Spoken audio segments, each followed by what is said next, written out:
The Dodgers head to the Bronx with a commanding 2-0 World Series lead.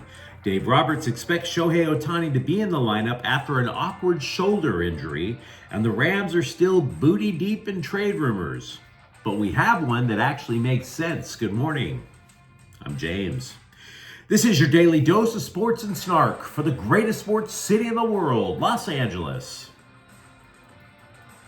This is the faithful Angelenos morning report. It is October 27, 2024.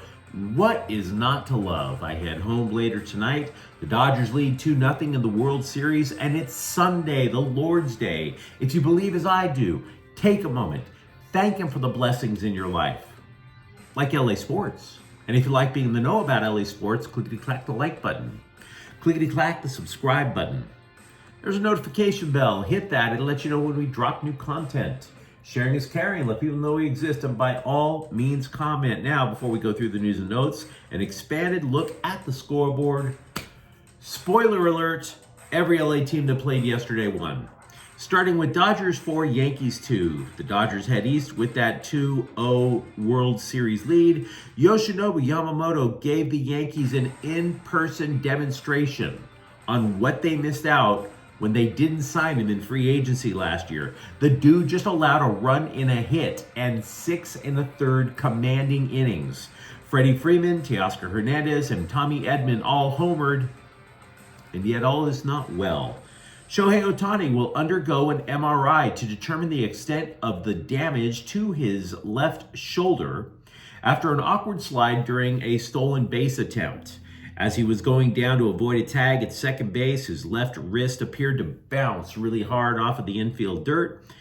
Ohtani was called out, and he was pulled from the game after motioning for the trainers. Now, Dave Roberts said he expects Ohtani to be in the lineup, but they want to see the radiologist report first. Roberts threw out a $5 word: subluxation. Layman's terms, his shoulder kind of popped out. Now, a doctor I spoke with said if it is a subluxation, it's going to pretty much depend on Ohtani's tolerance for pain. Roberts therefore urged calm because Ohtani had good range of motion and strength in the arm. For Ohtani to miss the rest of the series, imaging would have to show something much more serious. A rotator cuff tear, for example. Now back to Yamamoto for a moment. He hadn't even reached the 7th inning of a start since June. Meanwhile, on the other side, Aaron Judge is 1 for 9 in the series. So I get it if you're a Dodger fan.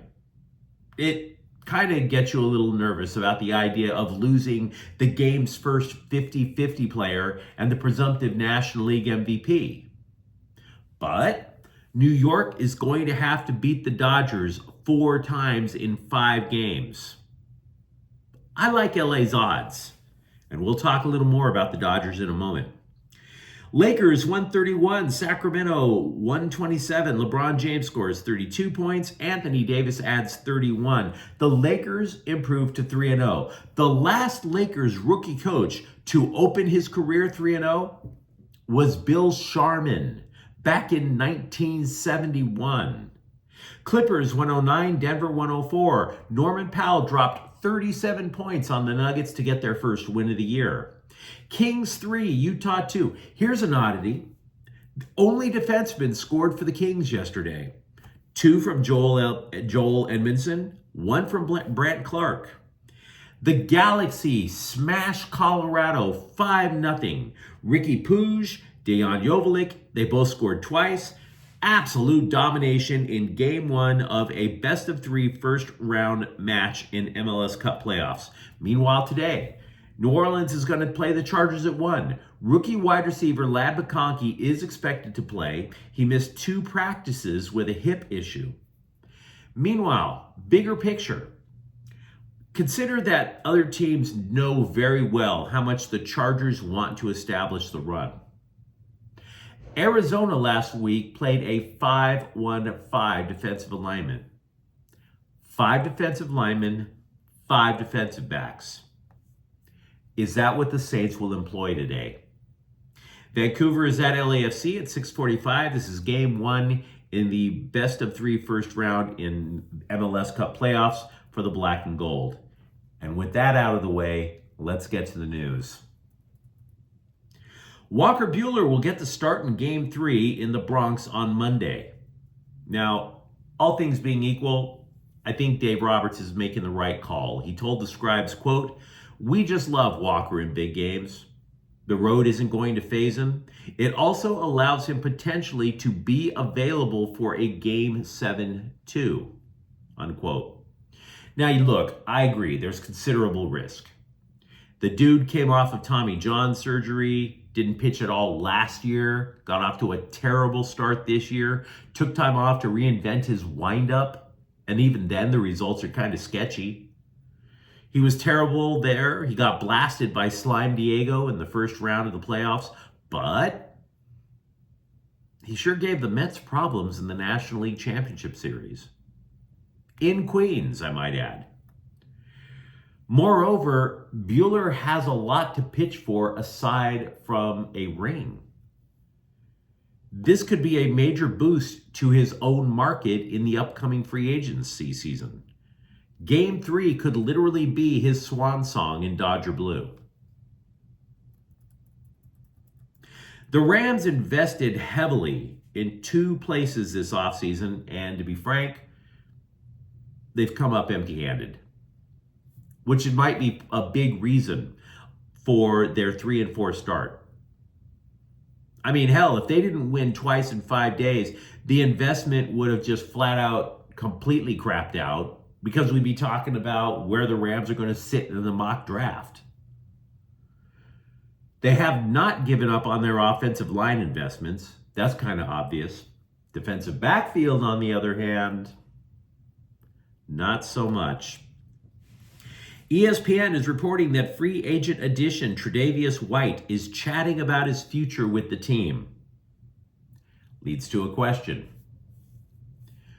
Have you ever been called into human resources to chat about your future?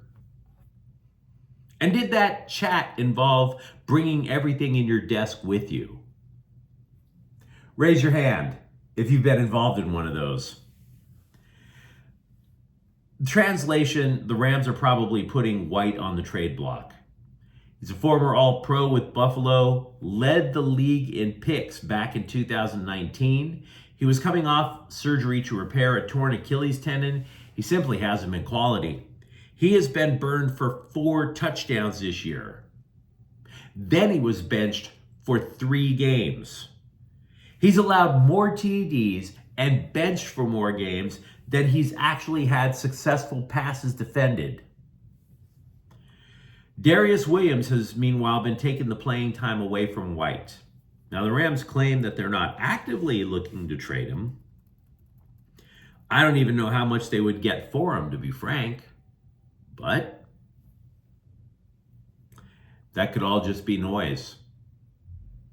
Gut feeling is that if they can get anything out of him, anything in the trade market, he's probably gonzo.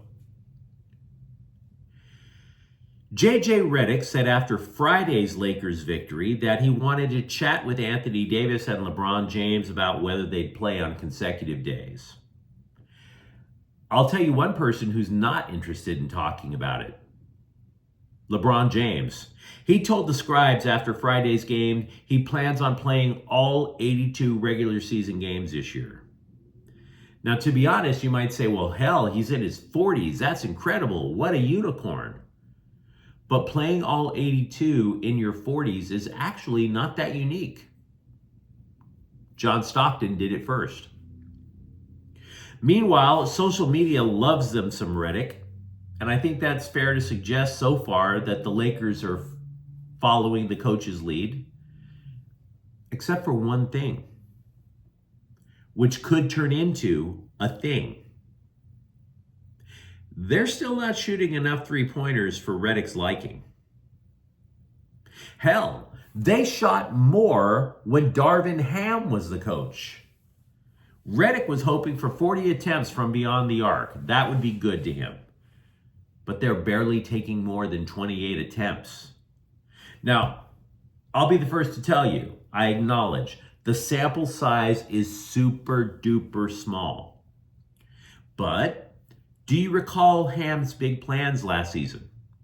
Particularly for LeBron James and playing time, and how that plan was just basically stuffed into the trash compactor after one game. Now, the Lakers are still doing a number of things right on offense. I'm not trying to tell you the offense is terrible. They still score in the paint. They still draw a lot of fouls. So far, I would even argue that Redick has had a major influence on the offense. Backdoor cuts are a regular feature in the Lakers offense. And the players seem to be perfectly willing to run plays that he's drawing up. But they're not shooting the three, which is something that Redick really urged even from his opening press conference. Once again, USC beat writers are hyping a receiver as the playmaker of the bunch. What a future. Oh my God, he's going to be the number one guy. This time it's Makai Lemon, who caught 4 passes for 134 yards and a touchdown against Rutgers. Be a little skeptical. We've heard this story before. We heard this story before the season. Zachariah Branch was supposed to be the go-to guy.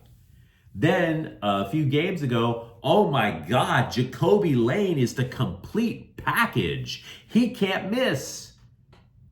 We haven't heard from him since. Ask yourself, what do Lemon, Lane, Branch, what do they all have in common? They're sophomores. Underclassmen are inconsistent. Any one of them could break out at any time. The one who chooses to break out each and every week, we're nowhere near knowing who the hell that is. Defensive lineman Nate Clifton, by the way, was seen in a walking boot after Friday's win. That makes 7 starters on the Trojans defense who have been injured, by the way. It is really difficult to find things to like about the WNBA. I have a friend, one of the best friends I ever had. He loves watching the Sparks. We talk women's basketball a lot. And frankly, it's one of the reasons I'm happy to talk about the Sparks here. Except the Sparks don't make me happy. I really am starting to think that WNBA players seem to enjoy being rude and disagreeable.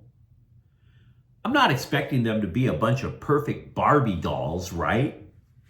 I'm not expecting a bunch of trad wives running the pick and roll. But you take Derica Hamby. She's suing her former team, the Las Vegas Aces. The claim is that they mistreated her back when she was prego, right? Now, the Aces were eliminated in their quest for a 3rd consecutive WNBA title. As a response, the Aces fired their GM. So Hamby tweets, "What a beautiful day. The sun is out, the birds are chirping, and the sky is blue." With all the extra vowels, bunch of emojis, bunch of exclamation points. Hey, Derica, can I call you Derica? Could you let your claims play out in court first?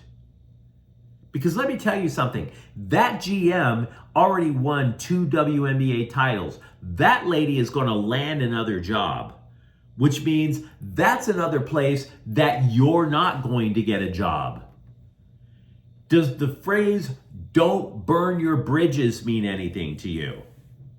And by the way, if you are going to burn a bridge, if you are going to taunt a former boss, could you at least make it funny? Right? Oh, the sky is blue. What in the hell is funny about that? If you're going to be petty, see, pettiness makes you look small. Unless it's funny, then everybody loves you. If you're going to be petty, shoot for the moon. Tell her you're happy that she lost her job because now she could go lose some weight. That would be amazing. And I've never even met Natalie Williams. But you know this woman. You know her weaknesses. Twist the knife or don't tweet at all. Because let me tell you something about Natalie Williams. She was inducted into the Basketball Hall of Fame. Meanwhile, you, Derica, played on the worst team in Sparks history. The sky ain't blue enough to make us ignore that trash. But you let me know what you think in the comments thread. How thrilled are you about the Dodgers, or how fearful are you about Shohei Ohtani? And for that matter, if you enjoyed the content, don't forget to subscribe to Faithful Angelenos. We talk LA sports every single day here. Thank you for watching. I'm James. We'll be back tomorrow. Faithful Angelenos is a Kian Cortel Queso production. Take care.